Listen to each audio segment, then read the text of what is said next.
Look, tonight we're going to talk about editing with Floriani Total Control. You know what, let me start off by saying that I'm so proud of the editing system within Total Control, and in fact, in my opinion, we've worked very, very hard on it. I don't think you'll find a higher level of editing in any software currently made in this world. That's a pretty steep thing to say, but I'll pretty much guarantee it. Look, we're going to discuss several different items tonight, certainly, but I want to make clear we're going to talk about editing digitized designs, editing stock embroidery designs. Look, first of all, when you're editing digitized designs within the system, and I'm going to go ahead and pull up a design you've all seen many, many times, but I'm going to just go ahead and bring this little flower up and digitize just a couple very simple aspects of it, my little flower design here. But when you're editing, or when you're... The broadcast is now starting. All attendees are in listen-only mode.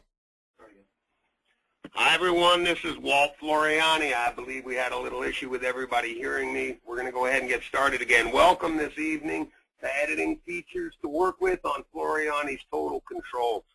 We're going to discuss tonight editing digitized designs and editing stock embroidery designs. And I want to make that a clear differential because one of the greatest things about Total Control is how well it edits and the level you can edit stock embroidery data. But I want to start off with initially just digitized designs, and I want to talk a little bit about initially the selection tools that you have when you're editing. So I'm going to just digitize just one more aspect of this design right here. I'm not going to digitize the whole thing.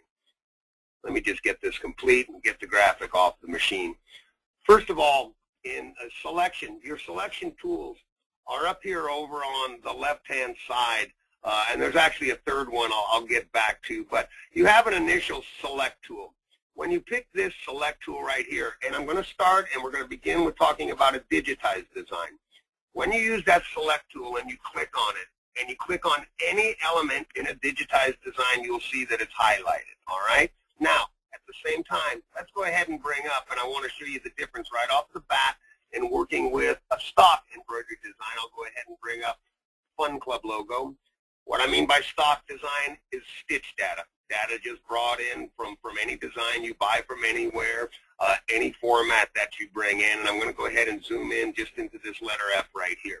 When utilizing that same tool, and again, if I jump back here, you notice that when I selected this element, it selected that entire element. The same thing when I come down here and select the satin stitch.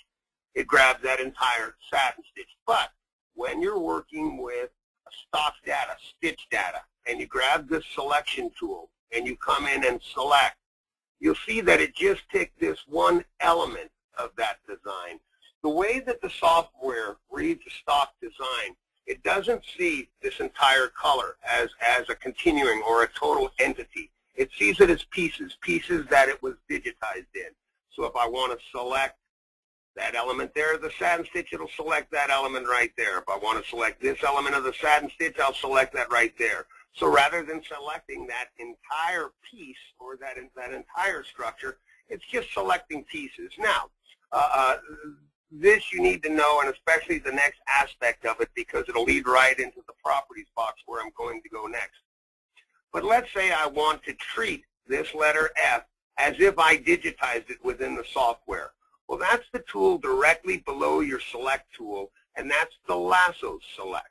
When you utilize the Lasso Select tool and you lasso that entire letter F, it will grab that entire letter F, hence giving you the ability to work now with the properties box, and I'm going to get to that in a second. But there is one other selection tool that's overlooked sometimes, and that selection tool is over here in the sequence box. One of the greatest ways, or one of the funnest ways for me to select elements of designs or an entire color is over here in sequence. Again, if I now zoom out and we look at the entire structure of the entire design, if I want to come in and grab this entire color blue, I can sit here and I can just select over in the sequence view, and I'm down here in the bottom right as you're looking at my screen, it'll select that entire structure, okay? I can also click this plus sign, open it up, and when I open it up, now I'm seeing elements of each structure within that color. So now I can come in and I can select, and you see as I pick the satin stitch, I'm picking the stitching just in that individual letter C. So again, different elements of selection, and that's where we want to start. The select tool will select aspects of a design. It will select an entire structure with the Lasso Select. And then over here again, within the sequence tool, you can select an entire color by clicking on the color. You can open up that plus sign, and you can now select elements within any given aspect of any given color of any given designs. And I think that's a real important place to start. Once again, when you're working with digitized data, it's going to see it, whether you're using the lasso tool or the select tool, it's picking the whole element. The only differential would be is over in the sequence box, I can click on the entire color. I can then click on the individual complex fills within that structure at any given point in time. And I think that's just an important aspect to the selection. Now, let's just jump right over to the properties box. One of the greatest things at the highest level of editing is located up here in the top right in your properties box. Look, this is where your density is controlled, your stitch lengths are controlled, your underlay, your pull-push compensation, all of your commands, everything is up here in this properties box. Now again, a couple of differentials. Let's go ahead and zoom in here, okay? If I want to change the entire underlay within all of those complex fills, I can select in this manner and select the entire color. I can then come into my underlay, and I can say, you know what, I want full lattice work underlay within that entire structure, click apply, and boom, there it is. It'll do it to the entire design. Okay? If I want to select just an element of that design, I'd use this selection tool once again. Excuse me. Select just that one singular element. I could have come over here and selected it in sequence also. The sequence editing or the sequence selection is much like your first selection tool up here on the top. It will select that entire element digitized within the design. Well, if I now want to change the underlay to just that one element right there, I can come in, I can turn off that full lattice, I can turn off the perpendicular, I can click apply, and now I've got a structure with basically no underlay under it at all. So you can edit, you can insert underlay within an entire structure by selecting the entire color. You also have absolute total control of any given piece of that structure or any piece of that color within the sequence view tool. And again, let's talk up here. First of all, density settings. The tabs up in the properties box, they're powerful tabs. Your first tab is your fill tab. Number one, you're going to see it's a standard fill. It has a tatami effect.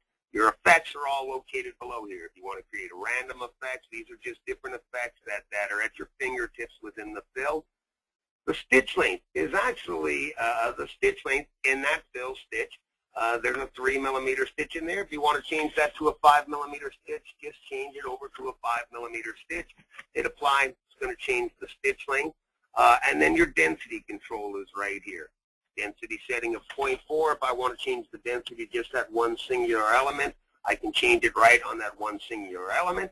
I could have selected that entire structure. Notice though, because I had put in a separate density to this one, now that I select the entire thing, you don't see the density. I can change the density to anything that I want here now, and will infect the entire structure or that entire color. So you have your full density control within the properties box.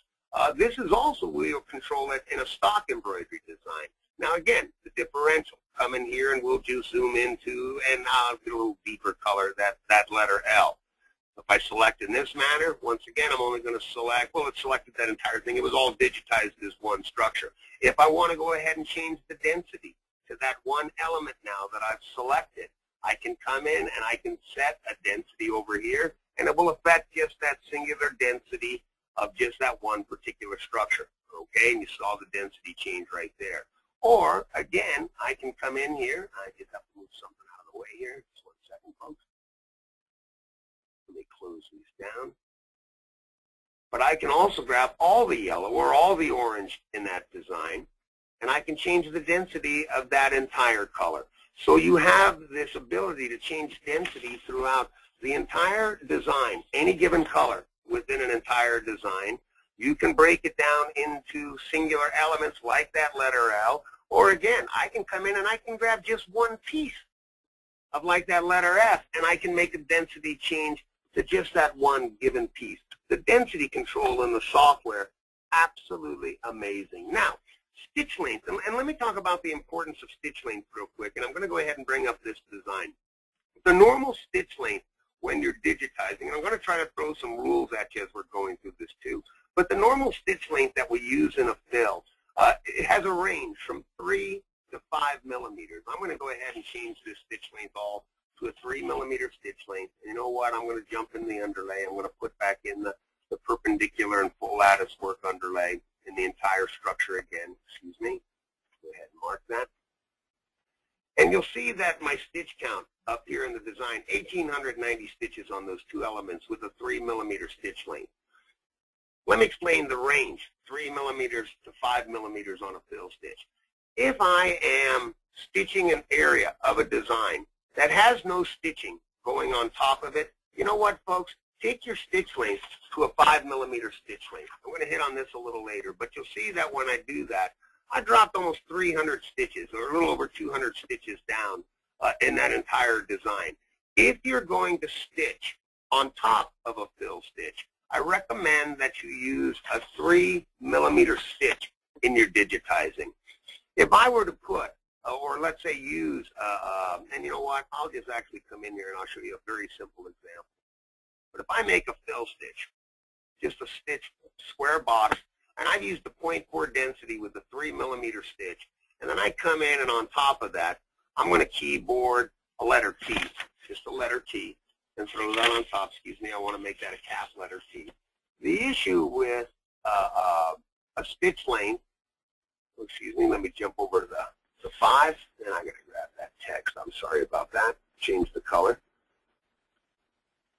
But the issue that I have here when I change this to a 5 millimeter stitch is that when this letter T stitches on top of here, the stitches that are going the opposite direction, my fill stitch is currently going at a 0 degrees, left to right.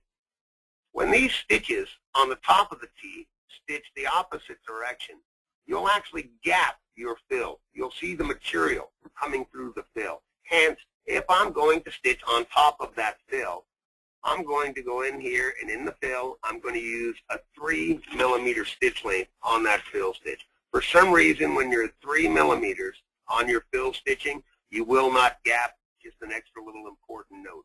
Absolutely, in the properties box here, when you pick that fill stitch or your complex fill in any given design, you have full underlay control. Now, underlay is differently for satin stitching and for fill stitching. In your fill stitching, the majority of the time, I use a perpendicular fill when I'm going, or underlay, excuse me, when I'm going with left to right fill. If I'm stitching, though, and I'll change the direction, let me just zoom out here a little bit.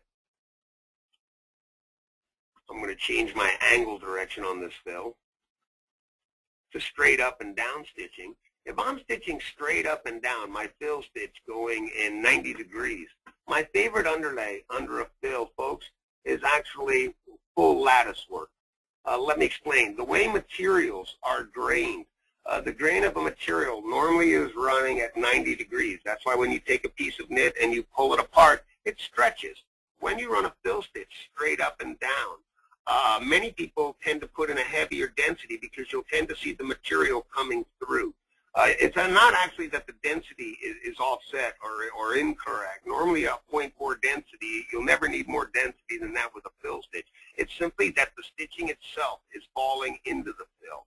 When you use lattice work underlay, it literally is adding loft so that stitches going straight up and down will not fall down into that base material. Hence, just another little added tip. My favorite underlay under a fill stitch going at 90 degrees is full lattice work. But you've got full control over your underlay. Perpendicular lattice, full lattice. If you go just lattice without the full lattice, excuse me, just going to put it in a one direction.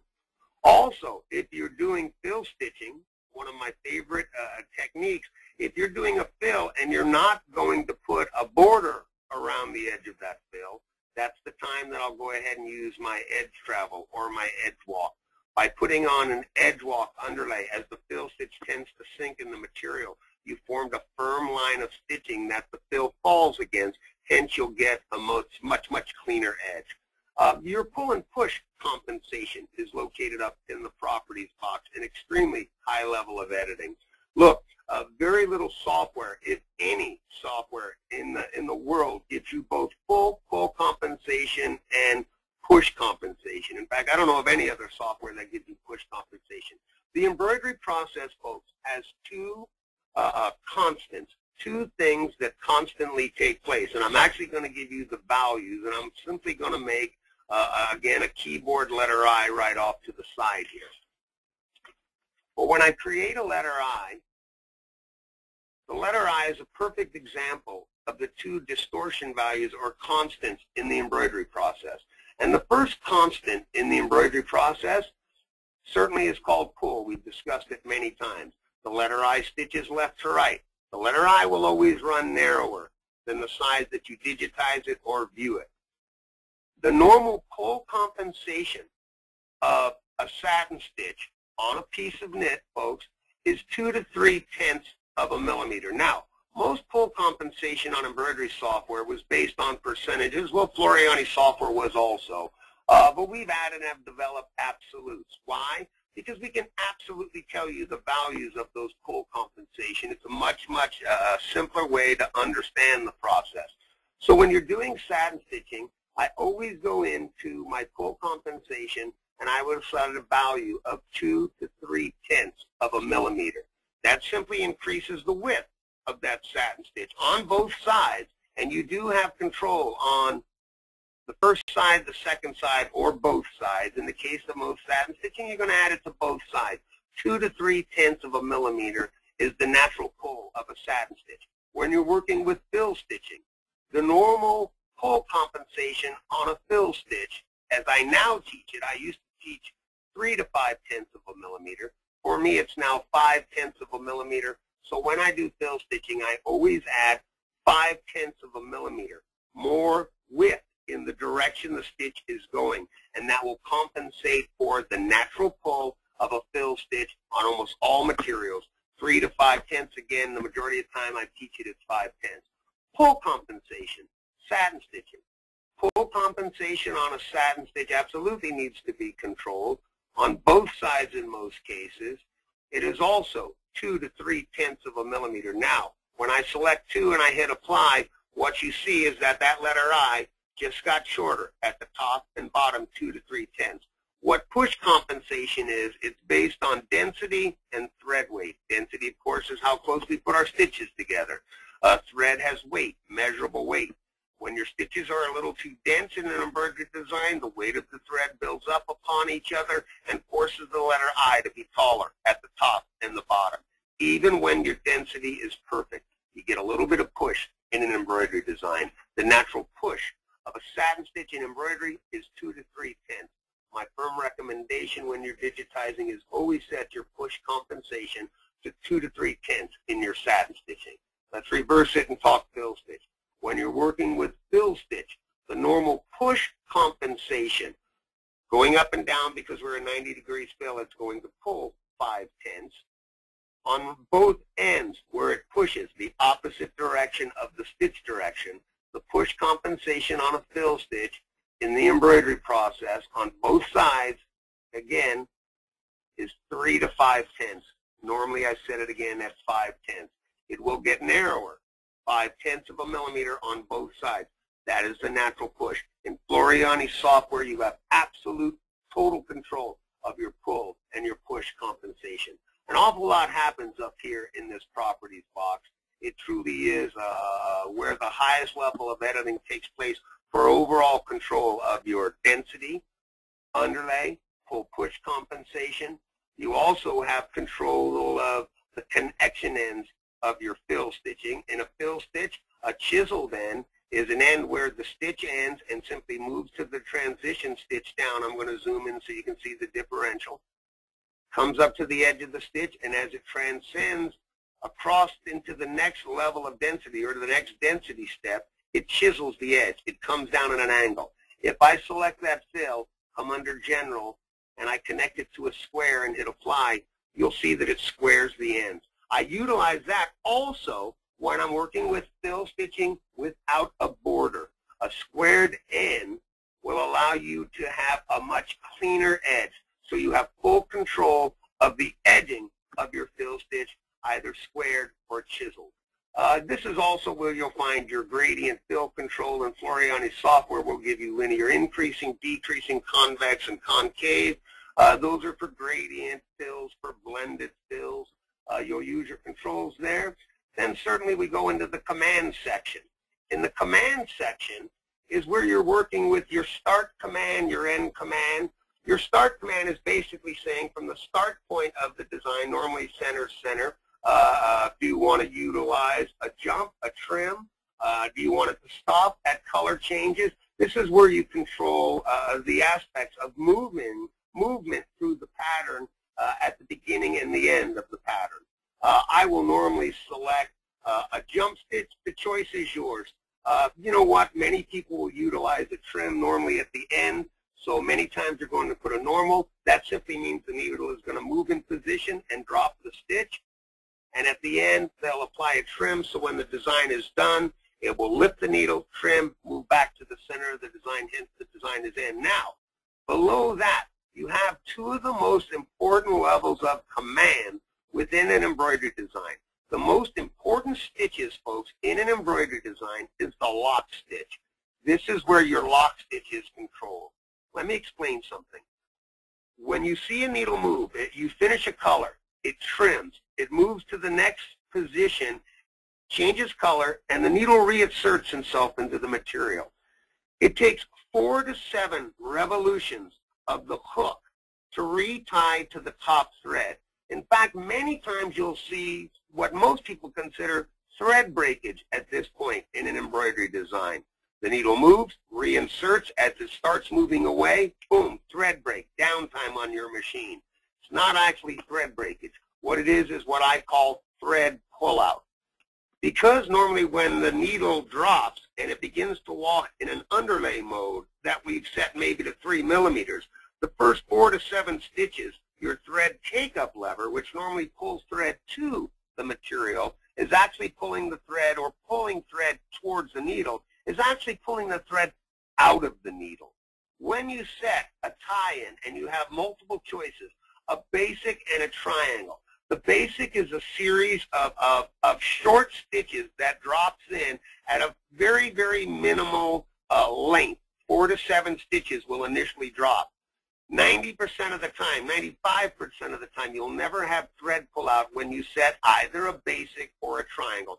They're just different shapes that you use. The choice is yours. It really depends on the structure for me. Under most satin stitching, fill stitching, I'll utilize a triangle. If I'm locking into a running stitch, I normally use the basic because the basic is done in a series of straight stitches. The same thing at the end of a design. After you complete any given color within an embroidery design, you've got to set your tie off again, basic or triangle.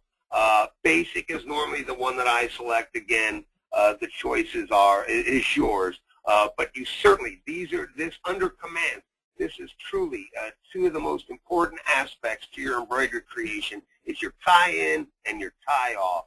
And the final level of control up here in the properties box is your transform function.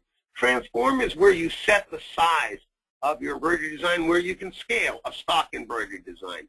You can bring a stock embroidery design in. You can view the entire design. You can view it 1-to-1 if you want. We'll just take it to 1-to-1. When you want to change the entire size of the design, you want to select it all. Now, another thing about the selection tool, if you want to select the entire design all at once, click your selection tool up here in the top left, then simply type Control-A, and it will select the entire design. Once the entire design is selected, scroll over to Transform, click on Transform. You can now set the width of the height. You can set it in percentages. You can set it in sizes. Now, you'll see the software initially powers up and it's set metrically. Want to change it over to inches? I tend to think in inches when I size.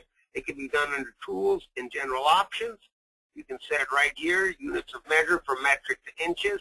or certainly in the first update we ever released, come over to the margin area on the left or up here on the top, right click.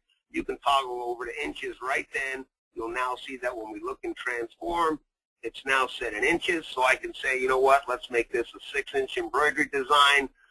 As long as you maintain the aspect ratio and you set regenerate stitches. Regenerate stitches recalculates the stitches based on the size that you've changed it to. Maintaining your aspect ratio simply means you only have to put in one number up here, put in the width that you want. The height will change in proportion to it. You'll see I've scaled it to 149%. Hit apply. It will recalculate your densities, recalculate the size. That's where you size your embroidery design. The properties box, again, one of the highest levels of editing within Floriani Total Control, within all Floriani software. I'm going to take this back to the original size. And I want to talk about your viewing options, which are now controlled over here on the left. The first view option, and one that we tend to use a lot when we're done with the design, is realize you can always look at the design in a 3D view. Now, I find the greatest functionality for 3D view is when you're working with it or when you're looking at your design on a one-to-one basis. As you zoom in, the less it looks like real embroidery as you're zooming into the stitches. When you're set on that one-to-one basis, it looks the most like real embroidery. Now, where do I use that a lot? Look, when I hit under File, and one of the great things about the software is that you can now save your design as an image.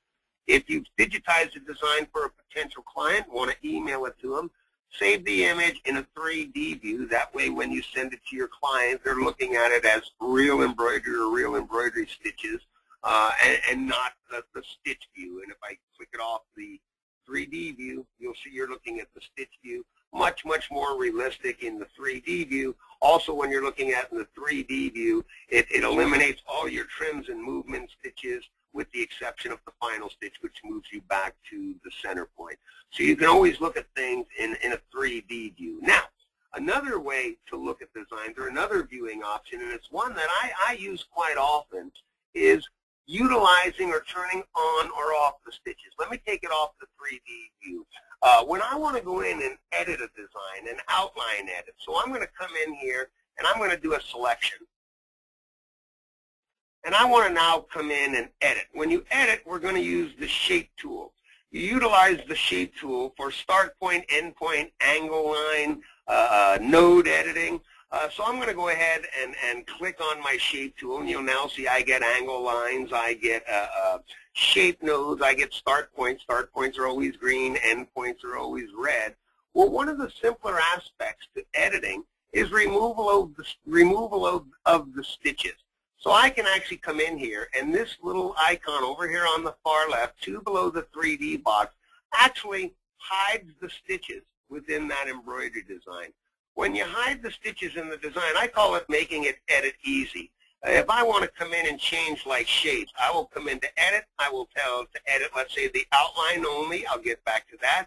You could now change shapes. Right click, it'll change the shapes. Turn the stitches back on. You'll see it'll regenerate with the stitches. Now, a lot of people like to use it, a lot of people don't. What I really find that the greatest thing about utilizing the stitches on and off is for removal of underlay under existing data. Let me explain. If I come in here and turn the stitches off, it's looking at the block or the outline of the structures.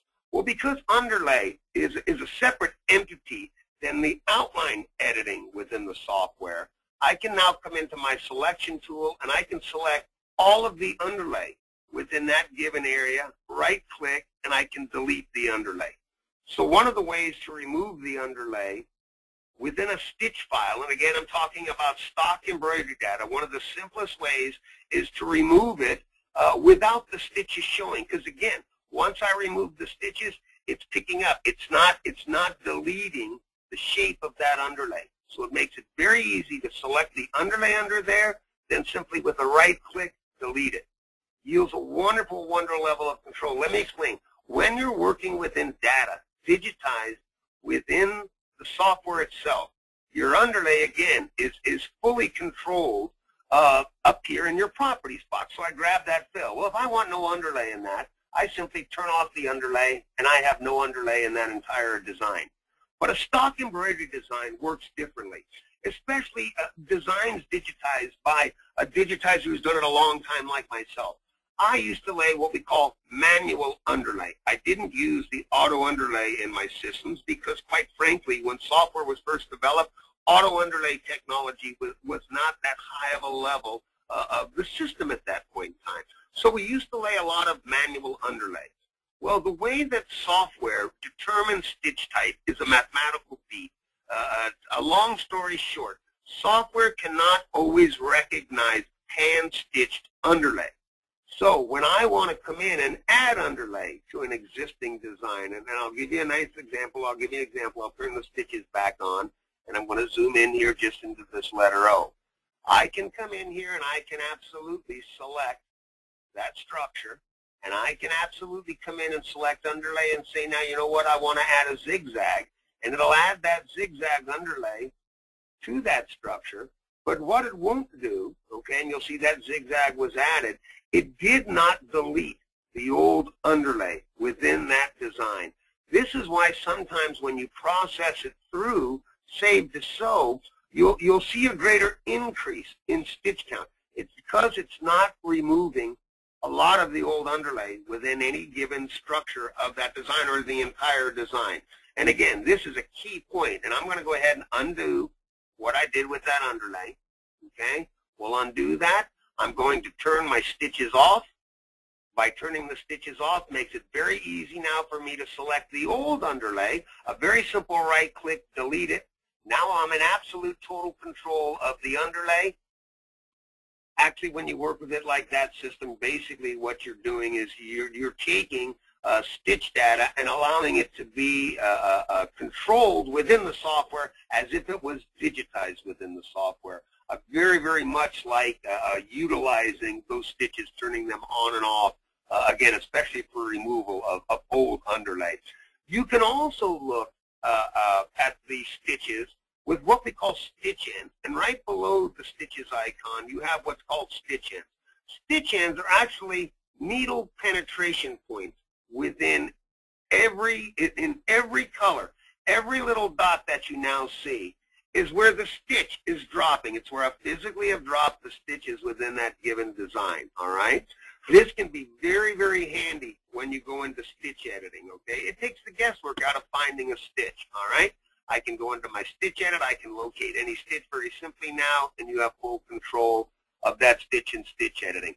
You can also use those needle penetration points and stitch ends as a wonderful, wonderful learning curve. You know what? I'm going to give you a very simple example. I've always prescribed in my life that most people will never have what I had, the ability to sit next to an embroidery master. Well, folks, you know what? When I first developed the measurement theory, and I have said that for probably the last 35 years of my life in this industry, is that people would never have what I had, the ability to sit next to a digitizing master. I had the ability to sit next to my dad. My father had the wonderful ability to sit next to his father. He sat next to his father, and my great-grandfather sat next to the man who developed this process. People don't have that today, and I've always prescribed to that. But you know what? When I came up with this measurement theory, all the secrets were taken out of the process. When we built the software, one of the great things about it, and one of the great things about the needle penetration points, is when utilized as a learning curve. Look, let's say you ran this very simple lettering design of mine, and you said to yourself, you know what, I would love to have the opportunity to train with Walt Floriani one-on-one.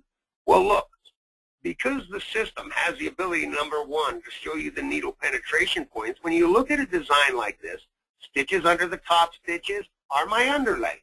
What you need to know about my underlay are the stitch, or is the stitch length. So at this point, grab the ruler. Go to any needle penetration point, measure down to the next needle penetration point. Excuse me, I'm in inches. I'm going to turn it back to metric. When you measure that distance, you'll see it's 3 millimeters. You know what that is, folks? That's the stitch length that I used in the running stitch of my underlay. So you know what you do at this point? You go into your running stitch, and you set your stitch length to 3 millimeters. You've duplicated my stitch length. You run this lettering, and you feel of it, and you go, oh my gosh, the density on that is amazing. It feels like butter. Well, again, another wonderful tool is that ruler, because all you have to do, because what you need to know now is my density, grab the ruler. go to any straight edge of stitching in the W and measure the distance down to the next stitch, and you see that's 0.5. Folks, that's my density. Density on Floriani software is measured in tenths of millimeters. So now you go into your satin stitching, set your density to 0.5. You understand what you just did? You actually just duplicated my stitch length, and you set the proper setting of 3 millimeters. You set the same density of my satin stitching. You just duplicated the density of my satin stitching. Now, when you really want to sit next to me, another wonderful feature to the editing is slow redraw. When you click on View and Slow Redraw, you can slow it down pretty darn slow. You can go through it with this little button right here, one stitch at a time if you'd like. I'm just going to slow it down, and you watch it slow redraw. Realize what you're watching, folks. You're now watching me digitize. You saw where I started the underlay, how I moved through, where I started the top stitch, and as I moved through. You're watching me digitize. The fact is when I made that statement, you'd never have the ability to have what I had, to sit next to an embroidery master. I was wrong.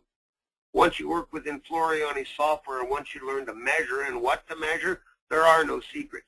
You know my stitch length. You know my density. You watch it slow redraw. You know what? Watch it slow redraw 3 or 4 times till you're comfortable with what I call the pathing. Then you really want to learn from me, you leave that up on the screen. Down here on the color bar, you'll see I have one color. Simply add another color to it. Grab your running stitch, right-click on that second color, and right on top of my stitches in that design, digitize on top of it. And if you notice what I'm doing here in about 4 seconds, 5 seconds, I've just duplicated my own underlay right down to the same exact stitch length. You've duplicated my underlay. Once you're done with that, grab your satin stitching. Make sure you have the right color picked again. If you watch this slow redraw, you'll see this design was digitized just like this. And you know what, folks? In about 15 seconds here, you just sat with Walter Floriani. If you own a master's work, if you work within Floriani Total Control, and you know where to measure and how to measure, you can duplicate any master's work. Simply after you digitize the design like that, you delete yours or his or theirs or hers, and you run yours. You just sat with me, folks. There are no secrets in the embroidery process once you learn to measure where and how to measure. So the viewing options are pretty darn intense within the software. Let's talk about the shape tool. The shape tool is a very important aspect, and we're going to come back to this original design that we digitized. I'm going to go ahead and select this piece of the fill stitch. The third icon down is now called your shape tool. When you click on your shape tool, you have full control of the stitch angle of that fill stitch, the start point, the end point, and the shape of that fill stitch. If you want to change the angle of your fill, this is your angle line right here. Once again, I can evaporate the stitches. I make it edit easy. The stitches aren't in the way. Very easy to now grab that angle line, move it. Right click, you just changed the angle. Bring the stitches back on, you'll see your angle is changed on that element. Okay? We can also change the shape. Blue points, blue dots, okay, are the shape. You can now move the shape and change entire shapes of that embroidery design. Start points are green. Move them where you want into an embroidery design. End points are red. Move it anywhere you want in the design. You have absolute and total control. Now, let me explain, if some of you don't realize, there are 2 levels of editing or digitizing within the software. There is standard and there is advanced. In standard digitizing, and they're located under tools and general options. In standard digitizing, you're selecting a default angle of your fill stitching, and you're allowing the software to pick your start points and your end points.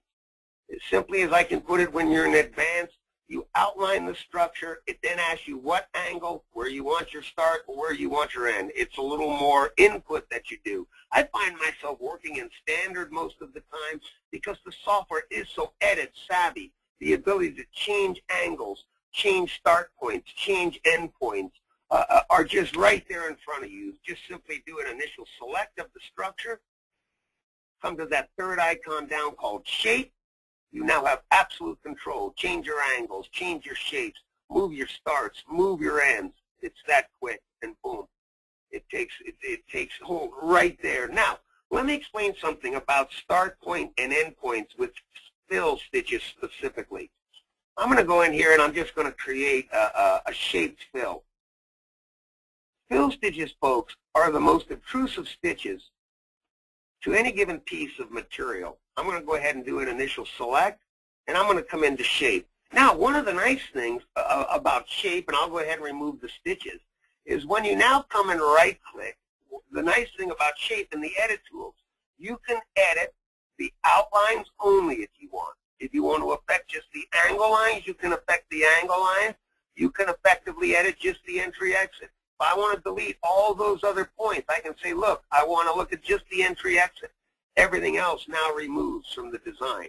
If you want to edit all of them at one time, go ahead and do it. Now, you'll see here that I'm running a 0 degrees fill stitch, all right?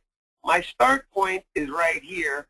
My end point is right here. Well, I have an issue with this, and the issue is this. When I come into a view and a slow redraw, we'll go ahead and let this redraw. The first thing certainly that gets done is the underlay. Speed it up a little bit. Now, that's fine on the fill stitch. 99.9% of the time, when you create a fill stitch, you want it to be a progressive forward move with your fills. One of the greatest challenges that you can have when you're doing a fill stitch, and we're going to get very close to the end, in fact, I'll speed it up even more, is right at this point. The filler is going to transcend now down here to the bottom left, and it's reversing stitch direction. The challenge with this is a fill stitch tends to push your material in the direction the fill is going.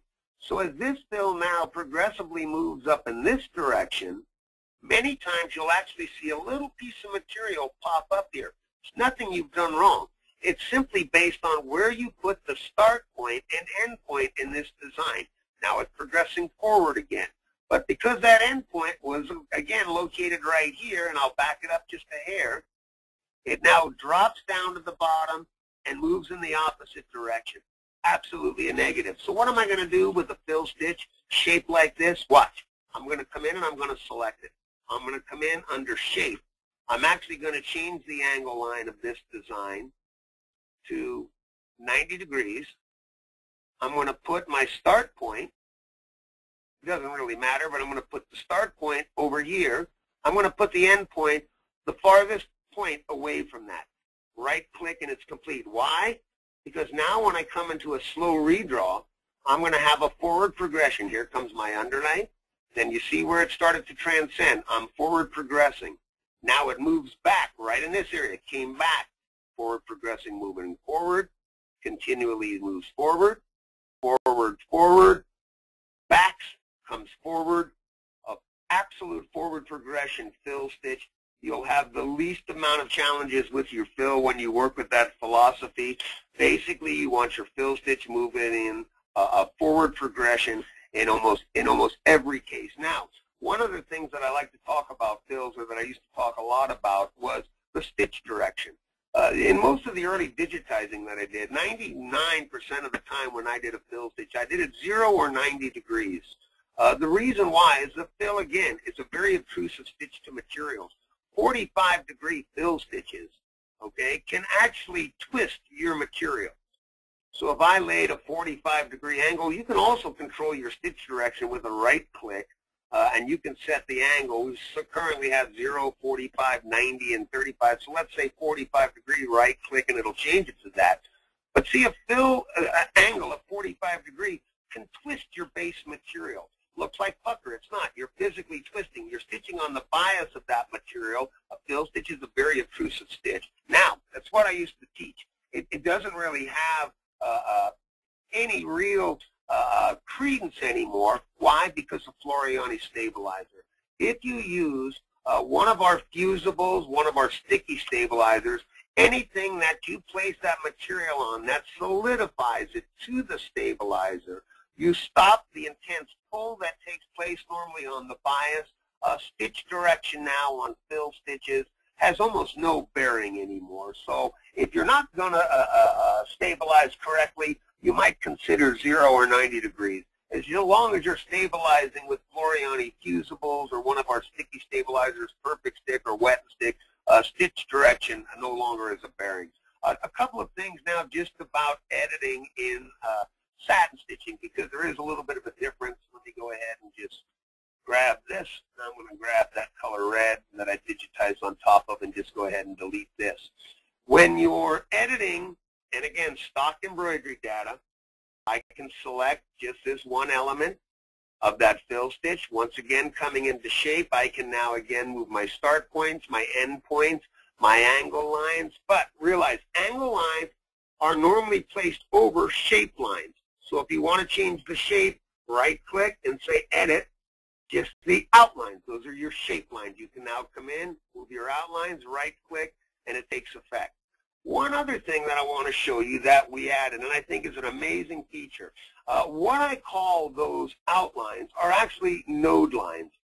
And they can be a fairly large challenge when you go into editing, because many designs, when you go into shape and you look at, have massive nodes in there.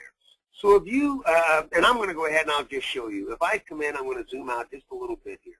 But if I come in and I select this red satin stitch, and I come into shape, you'll see that I have quite a few, and this isn't even an overabundance, but let's take it to just the outline form. You'll see that if I want to change the shape by grabbing the outline, I've got quite a few points that I have to move. Right-click and change it. Well, one of the updates that we released, I believe last year, was a wonderful new feature, and I absolutely love it. When you want to minimize those nodes, simply select that satin stitch with a normal select. Do a right-click and hit Simplify. Simplify, folks, is what we call node reduction software. Now when you come down into shape and click on shape, and then I right-click and I say, look, I want to edit just that outline. It took out like 12 outlines. Now to change that entire side or shape, I pull one node.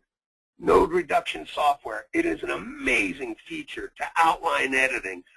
Again, you can change start point, angle lines, your edit-only choices being outlines, angles, start and end points, and then the simplifying of the nodes.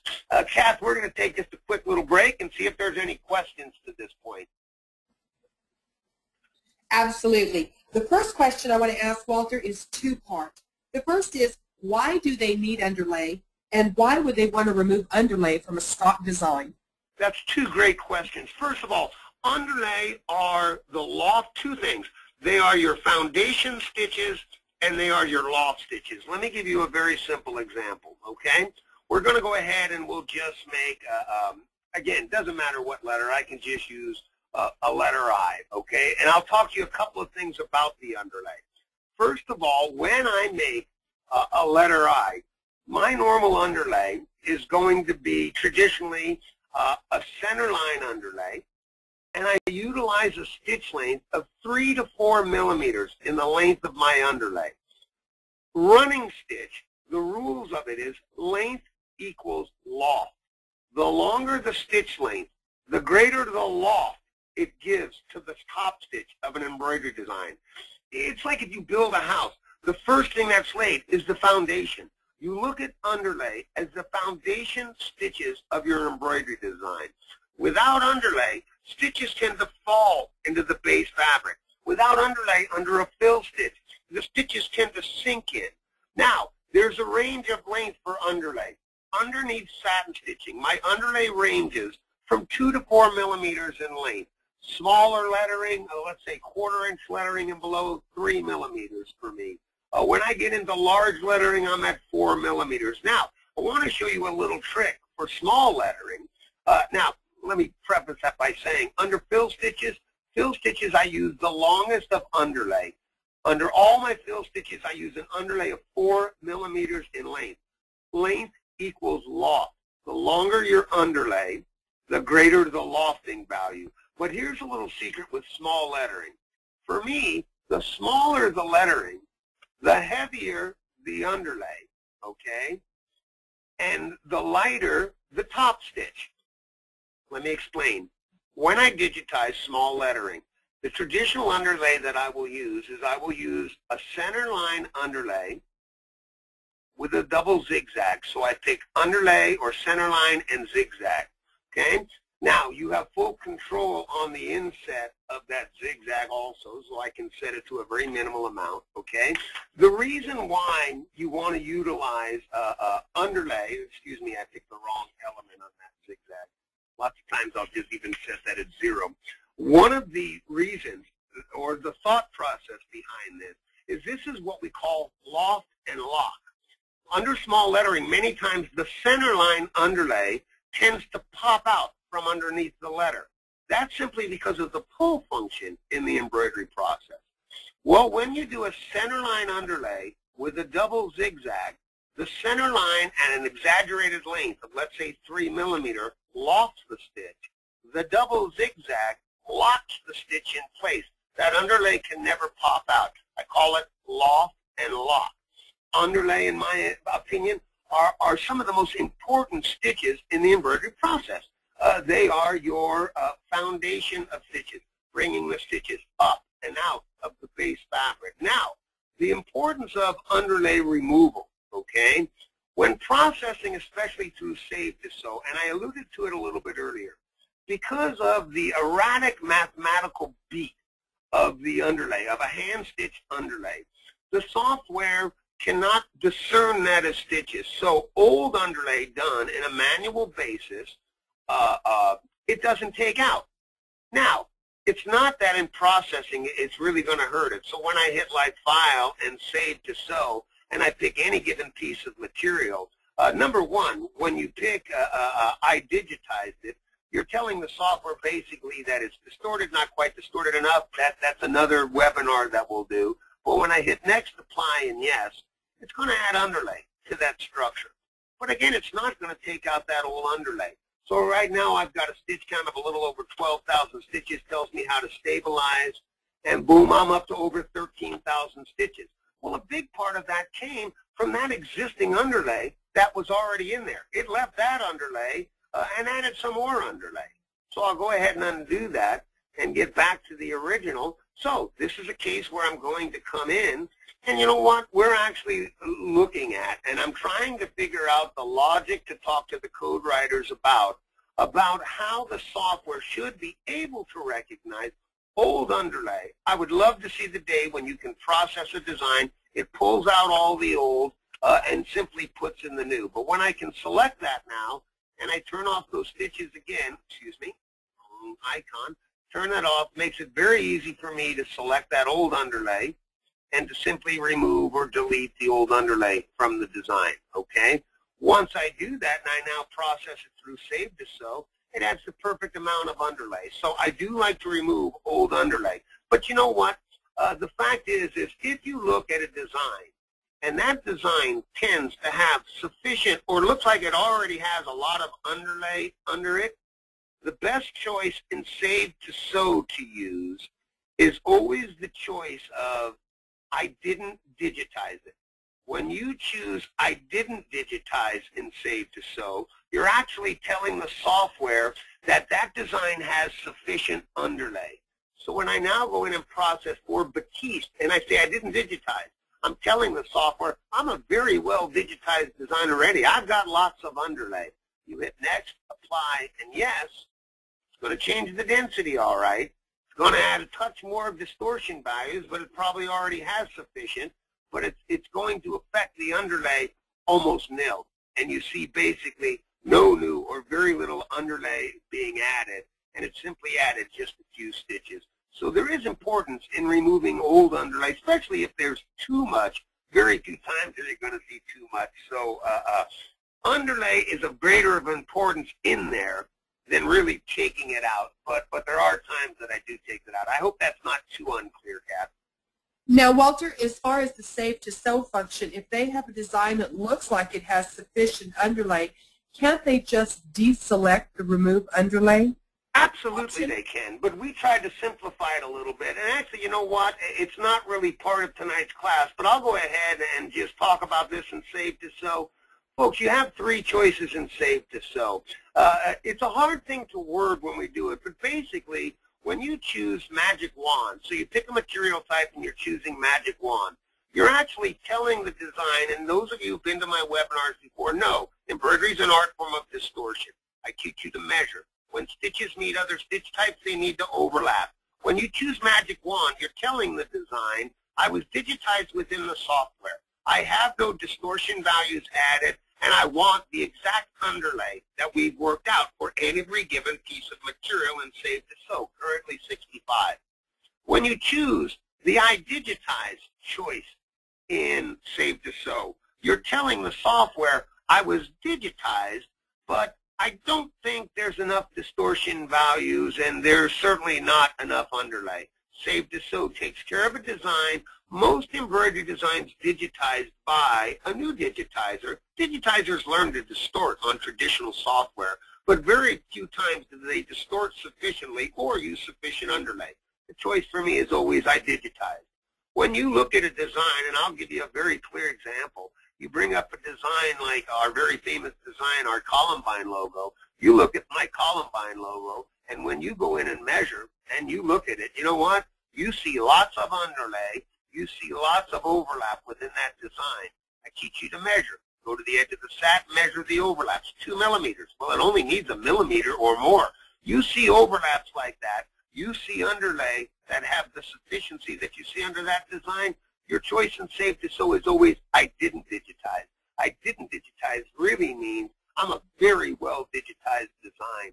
You don't have to do anything to it. Yes, you can turn off the value of underlay within any given structure of Save to Sew or material type, but if you understand the 3 choices of Save to Sew, you don't have to touch any one of those buttons. It's fully controlled and Save to Sew for you by us. Great. Also, Walter, on our push and pull in our properties box, how do we know what is the first side and what is the second side? Well, you know what?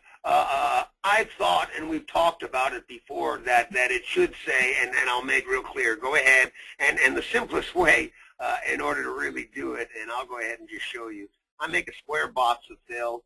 You pick it, the stitches are going left to right. You say pull compensation, tell it absolute values. Give it a big value. Give it a value of like 1, and then say, you know what, let's do it on the first side and hit apply. And you'll see that where it's affecting, we'll go ahead and undo that, is the right side of the design, okay? So first side is right, second side is left. Now, unless the fill stitch is going top to bottom. If the fill stitch is going top to bottom, and we'll go ahead and change the angle, excuse me, I'll change the angle of that fill stitch to top and bottom. Your choice now when you select it, so first side is right, pull compensation and absolute value on the first side is now, yeah, I think it was bottom. Hold on just 1 second. I missed something here when I did it. An absolute value, I put in 1 and hit apply. My first side was the top, okay? So it's right top, left bottom. Look, it's based on angle. Because you have so many angles, you can't just simply put in there left, right, top, bottom. What if you're running 135 or 45? So the simplest way to control it is when you have a structure, and certainly, you know what, if I came in and did an auto border and you right-click and you just say create a border, it puts it in a run stitch. Change that run stitch to another color, and it will very easily show to you now when you come into the complex fill, especially if you make it look in a 3D type effect. You select that first color. I don't mean to be to not sound very clear, but it's all based on the angle. So you can't just define first side, top side, bottom side, right side. The best thing to do is simply utilize it on one side, pick another color. Absolutely, that controls the bottom. Excuse me. First is bottom when the fill is going up and down. When the fill is going left to right, it's right. It depends on the angle. So you do have to play with it a little bit. We probably need a little bit more clarity on that. You know what, I'll go ahead and I'll make sure that I make that very clear. Actually, there is a video out there that makes that very clear. I think that we already have on the website. If there's not, I'll make sure one of those go on there. Great, Walt. The other question I have is on our tie-in and tie-off. Because it says none, the default setting is none, does that mean every time we start a new shape, let's say we're digitizing a flower, with each petal I digitize, I have to tell it to tie on and to It's tie within off? the given color. Now, one of the things and why that none function is in there is because lots of stitching machinery now auto-insert a lock stitch at point of needle penetration. You look at a lot of stitching machines now, and the first 4 to 6 stitches that come down are a series of very, very minute stitches. The fact is that, look, if I have, and I'm not going to talk specific machine types, but you'll notice it. You see your needle come down. The needle drops very slowly initially, and if you look at the stitches, they're very tiny little stitches that take place. If your machine does that and you're digitizing just for yourself, it probably isn't as much as an important aspect as it was for me, who was a public digitizing house, where I was digitizing for maybe 20 different machine styles out there that all had different functions. If I have a range of machines where some do and some don't, I'm always going to utilize it. Activate it at the beginning of every color. It's not necessary within the beginning of every petal. It's color control, okay? Whether you use none, basic, or triangle, it's up to you as to the effect, and it does indeed have to do with the machine and whether you're digitizing or not for yourself. Wonderful. So basically, home machines have brains and commercial machines have to be told. And you can absolutely say that, lovely Miss Kathy. You absolutely could. Machines have come a long way. As the knowledge on the process has progressed into the industry, the fact is that much commercial machinery, new commercial machines are going to do today what the home machines do. But machines, an example, in my family, we use machines that are 25, 30 years old. Embroidery machines don't die. You keep them oiled, they're going to last a couple of lifetimes. Those machines don't react like today's machines. So for those machines, it's very important. I think that in digitizing, it's certainly because, you know what, someday your designs may become famous, sell all over the world, and for gosh sakes, you want it to be able to run on everything. Get used to throwing those lock stitches in there. They certainly can't hurt. It's always going to enhance your design runnability. Great. And Walt, can we edit in 3D mode as well? You know what, Kath? I very seldom, but yes, I believe when you effectively, and I'm in 3D mode right now, and you come into, excuse me, shape, you can absolutely edit in a 3D mode. It's just harder to see. Again, that's why I do like so much to turn off the stitches. I really, when it comes down to editing, I like to turn that 3D mode off. I find it just much more edit easy in a non-3D mode. But I know a lot of digitizers who like to work. I know a lot who digitize in the 3D mode. The choice is absolutely up to you. Again, the point is, folks, you have total control. The choices are yours. However you like to do it, you have the ability to do that in Floriani software. Yes, because see, most home programs will not allow you to digitize or to even edit in a 3D mode. The system won't accept it. So we can do that. That's wonderful. The fact is, Kathy, not only that, but realize and look, it's hard for, it's not that it's hard for me, but what I'm very, very proud of is as we progress into the development of Floriani software, I really believe we keyed in on the needs of the embroiderer. So much software that has been developed over the years, in my opinion, was developed by graphic programmers, not necessarily by embroiderers. We took the approach of developing software by an embroiderer with real embroidery knowledge in it. That's why you see functions. And another function in editing is when you're merging designs. And we have this constant when we're merging, putting stitches on top of stitches. Now, compacting stitches on top of stitches. Well, when you do that in the software, you simply select the one now on top, you right-click, and you say remove overlap, and boom, it pulls the stitches out from the design below that, okay? Those kind of features are an embroiderer thinking through the process. That's dealing with what people deal with every day in this embroidery process. I love this industry so very much, but I get tired sometimes when things don't go right on the machine, people thinking they did something wrong. 99.9% of the time, folks, you've never done anything wrong. The challenge in this industry is so many cases the designs that you run. That's why saved is so. Features like remove overlaps, and I'll show you a couple of other ones. When you digitize, and I'm going to go ahead and undo this, a design like this little flower design that I've used so very much as I've taught. But let me just get done with the changes. Another thing I love about the software is that it has unlimited undos, okay? You can undo till you undone. You can redo till you redone. But here's another factor of an embroiderer or software thinking from an embroiderer standpoint.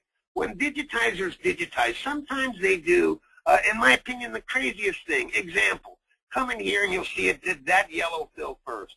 Then it comes over there and it's doing it in a sequence like that. Then it comes down here and does the green. Well, look, I like to minimize trims and I like to minimize downtime on the machine. In fact, you know what? I'm going to just change this around a little bit. I'm going to delete that yellow. I'm going to bring the graphic back up there, and I'm very quickly just going to digitize that yellow again. This is what I actually mean. Digitizers will digitize, and sometimes they'll do that one. They'll do this one. They'll do this one. They'll do this one. They'll do this one. The sequence isn't correct. So now, again, when you slow redraw it, it's going to redigitize or it's going to run it in that order, okay? Well, I like to minimize trims. I also like to maximize the efficiency of all embroidery designs. So you know what? Always in the software, we had given you the ability because, look, what you could do is you could come in and you could grab any one of these fills, okay, and you could put it in another order, meaning I could have put this one down in this position, hence changing the sequence. Well, all I have to do to maximize the efficiency of that design now is I can select that entire color yellow. I can come up here right to this icon, one of our last updates that we did, and one of the highlights for me in Total Control, and you say optimize the sequence. You know what, Kat? We just changed the entire running order. Now when that yellow runs, it's going to run that one first, then that one next, then that one, then that one, then that one. Maximizes design efficiency. Now, when we use the magic wand, we're allowing the software to put start points and end points where it wants. So here in the green and even in the yellow, I've got trims. Trims take downtime, okay, or cause downtime on an embroidery machine, especially those of you who are turning it into a little embroidery business. So we did, what did we develop? Look, you always had the ability, because to minimize these trims, you would have had to, before this software, select. Come into shape in our software. You'd have to put the stop points down here in this flower. You'd have to go into this element, and you'd have to put the start point right here, the end point right here, the start point right here, the end point anywhere you want to minimize those trims. No more. With Floriani software, you just select that green. Come right up here to this icon and hit Optimize Entry Exit. Boom. It just eliminated the trims in that design. It's closest point connect technology. While we resequence the yellow, I do the same thing to the yellow, okay? I come in now, optimize the entry exit. That's an embroiderer thinking as an embroiderer through a piece of embroidery software. And I apologize, but and I'm not really going to apologize. I'm so very, very proud of that. Floriani software is software developed by an embroiderer for embroiderers, and you will continue to see it grow and to be developed in that direction. That is absolutely wonderful, Walt. We have time for about one more question here. You know what? I'll take one more question, but then I want to just show you one more feature to editing. But go ahead; it'll only take me a minute when I show, and then I'll wrap it up. You do your editing feature. It's more important to see something new. You go right. Well, you know what? One of the things that I'd like to cover, and I get this a lot, one of the aspects that I teach in embroidery are proper angles. Okay.